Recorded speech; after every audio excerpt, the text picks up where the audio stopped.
बचा है? क्या बीजेपी गुजरात में चुनाव से पहले ही बैकफुट पर आ गई है?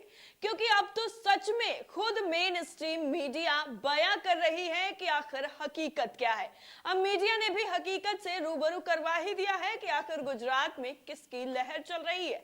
दरअसल गुजरात तक के ट्विटर अकाउंट से एक वीडियो शेयर किया गया है, जिस वीडियो में साफ हकीकत नजर आ रही है कि बीजेपी ने जो टिकट काटने का काम किया है वो बीजेपी पर कितना भारी पड़ रहा है। पहले आप वीडियो देखिए कि कैसे लोगों की भीड़ बीजेपी के खिलाफ सड़कों पर उतर गई है। उसके बाद आपको बताते हैं कि आखिर इस पूरे मामले को लेकर और क्या क्या लिखा जा रहा है। वीडियो देखिए।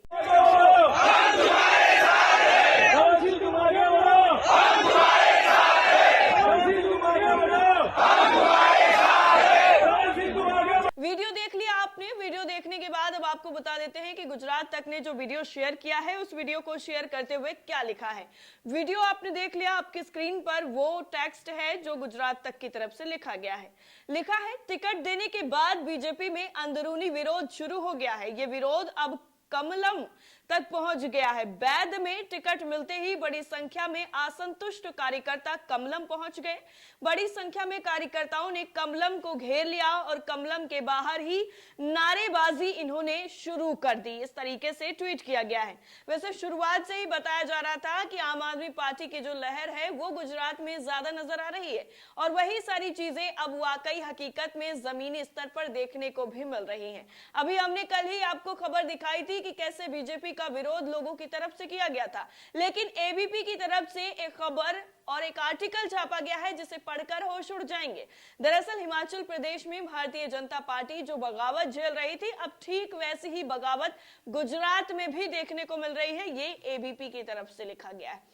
लिखा है, विधानसभा का टिकट ना मिलने से नाराज एक मौजूदा और 4 पूर्व विधायकों में बीजेपी उम्मीदवारों के खिलाफ निर्दलीय उतरने की धमकी दे दी गई है। इसमें वाघोड़िया के 6 बार के विधायक मधु श्रीवास्तव भी शामिल हैं, जिन्होंने टिकट ना मिलने के कारण नाराज होकर बीजेपी से इस्तीफा दे दिया। बीजेपी ने वाघोड़िया सीट से अश्विन पटेल को टिकट दिया है।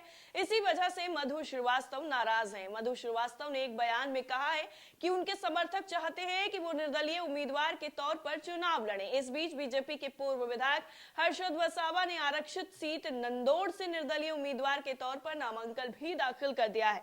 वहीं अब आपको बता देते हैं कि सोशल मीडिया पर किस तरीके से मेन स्ट्रीम मीडिया में कुछ खबरें दिखाई जा रही हैं और बताया जा रहा है कि गुजरात में कैसे अब बीजेपी पूरी तरह से बैकफुट पर आ गई है। अपनी ही चीजों में बीजेपी घिर चुकी है। सबसे पहले जो आर्टिकल है सत्य हिंदी का, वो हम आपको बता देते हैं कि क्या इसमें टैगलाइन दिया गया है और उसके अलावा इसमें किस तरीके से लिखा गया है। टैगलाइन यह है कि बीजेपी में बगावत बढ़ी, सोमवार को सारा दिन प्रदर्शन हुआ। ये पूरी खबर जो है वो लिखी गई है सत्य हिंदी की तरफ से और आर्टिकल में शुरुआत में जो लिखा है वो आपको बताते हैं। लिखा गया है, गुजरात बीजेपी में बगावत बढ़ती जा रही है। पार्टी के प्रदेश मुख्यालय पर सोमवार को सारा दिन प्रदर्शन होते रहे। हालांकि रविवार को ही केंद्रीय गृह मंत्री अमित शाह ने यहां आकर कई असंतुष्टों के साथ बैठक की थी, लेकिन समस्या घटने की बजाय बढ़ गई। कई बागियों ने चुनाव लड़ने का ऐलान तक कर दिया। इस तरह से जो सत्य हिंदी का आर्टिकल है वो छापा गया है। इसके अलावा काफी लंबा चौड़ा आर्टिकल है, लेकिन उस पर नहीं जाएंगे।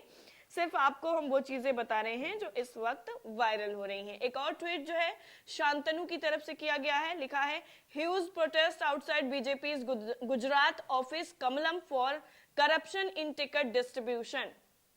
कमलम के ही ऑफिस का इन्होंने वही जो वीडियो है जो भी आपको हमने दिखाया था, लिखा गया है, भारी संख्या में बीजेपी के ऑफिस के बाहर लोगों ने करप्शन का आरोप लगाया कि पैसे देकर जो है टिकट डिस्ट्रीब्यूट किए गए हैं, पैसे लिए गए हैं। इस वजह से उन लोगों को टिकट दिया गया है, जिन्होंने पैसे नहीं दे पाए उनको टिकट नहीं दिया गया।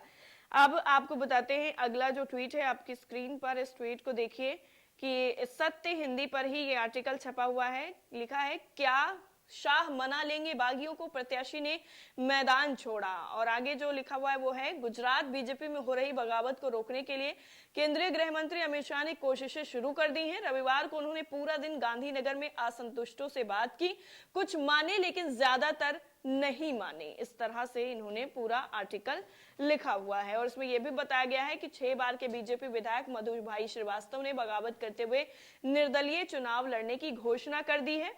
वहीं यह भी कहा गया है कि अमित शाह का रविवार को पूरा दिन पार्टी के प्रदेश कार्यालय में पार्टी के बागियों से बातचीत करते बीता। इसके बाद उन्होंने गुजरात को चुनाव के नजरिए से 4 हिस्सों में बांटा है और जिम्मेदारियां सौंप दी हैं। इस बीच गुजरात की वडवान विधानसभा सीट से प्रत्याशी भी घोषित कर दिए गए हैं, ये उनकी तरफ से लिखा गया है। और अगला जो जनसत्ता की तरफ से क्या टैगलाइन दिया गया है वो आपकी स्क्रीन पर लिखा है। एंटी इनकम्बेंसी हो या फिर विपक्ष का प्रचार, चुनावों में पीएम मोदी, अमित शाह और जेपी नड्डा ही चेहरा। इन पर किस तरीके से बीजेपी की निर्भरता है उसको लेकर पूरी रिपोर्ट में बताया गया है कि चुनाव कोई भी हो, किसी भी छोटा मोटा बड़ा कोई भी चुनाव हो, लेकिन पीएम मोदी, अमित शाह और जेपी नड्डा ये 3 चेहरे हैं जिनके चेहरों पर चुनाव लड़ा जाता है।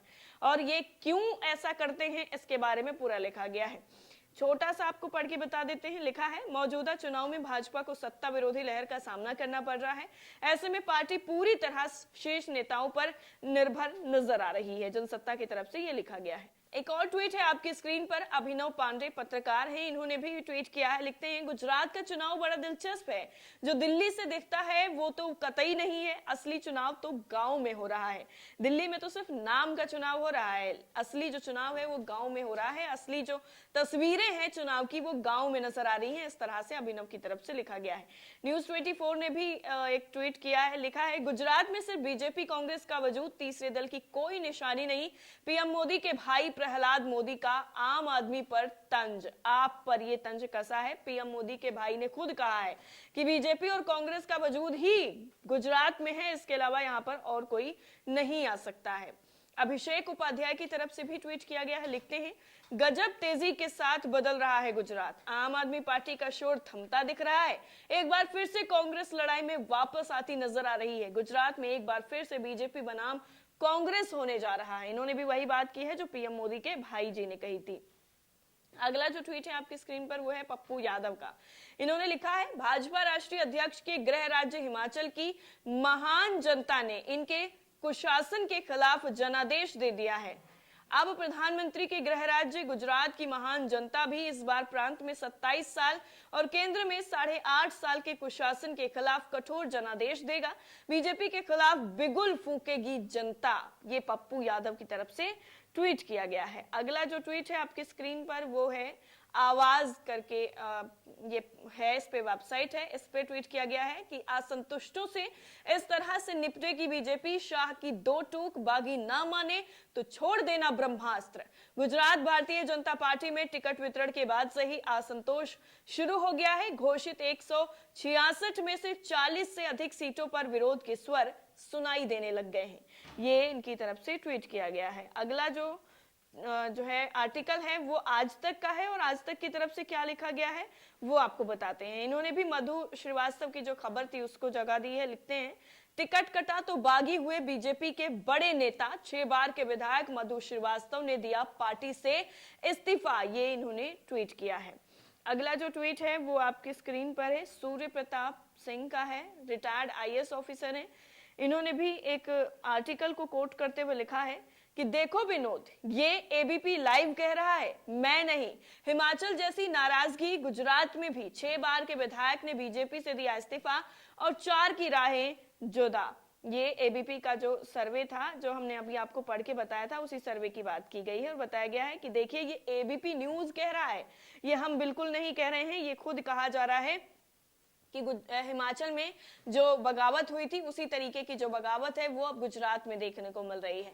हिमाचल से लेकर गुजरात, गुजरात से लेकर दिल्ली, हर जगह पर जो बीजेपी की बगावत है, लोग जो बगावत कर रहे हैं बीजेपी के और उनके जो सुर इतना ज्यादा मुखर हो गए हैं, आवाज उन्होंने बुलंद कर ली है, तो इसका खामियाजा कहीं ना कहीं बीजेपी को आने वाले विधानसभा चुनाव में भुगतना पड़ेगा। जो देखना होगा कि कैसे जो अमित शाह अब जाने वाले हैं और इस पूरे मामले को क्या वो सुलझा पाएंगे, क्या सबकी मान पाएंगे या फिर सबकी मानकर खुद वो कोई डिसीजन ले जाएंगे, ये देखना बेहद ही दिलचस्प होगा। लेकिन आए दिन जैसे जैसे दिन कम होते जा रहे हैं वैसे वैसे गुजरात का जो चुनाव है वो एक अलग मोड़ पर जाता हुआ नजर आ रहा है। एक अलग ही उसमें एंगल निकलकर सामने आ रहा है कि अभी तक आम आदमी पार्टी की जो इतनी ज्यादा लहर देखी जा रही थी वो और बढ़ती हुई जा रही है और बीजेपी जो अपने आप को सबसे ज्यादा मजबूत जो है वो गुजरात में बताती है वो पिछड़ती जा जा रही है। अब आने वाले वक्त में जनता क्या फैसला करती है, किसके हक में ये फैसला जाएगा, वो देखने वाली बात होगी। इस पूरी रिपोर्ट को लेकर आपकी राय क्या है, कमेंट करके जरूर बताइएगा। बाकी सारी अपडेट के लिए नेशन 360 को सब्सक्राइब करना बिल्कुल ना भूलें। जय हिंद।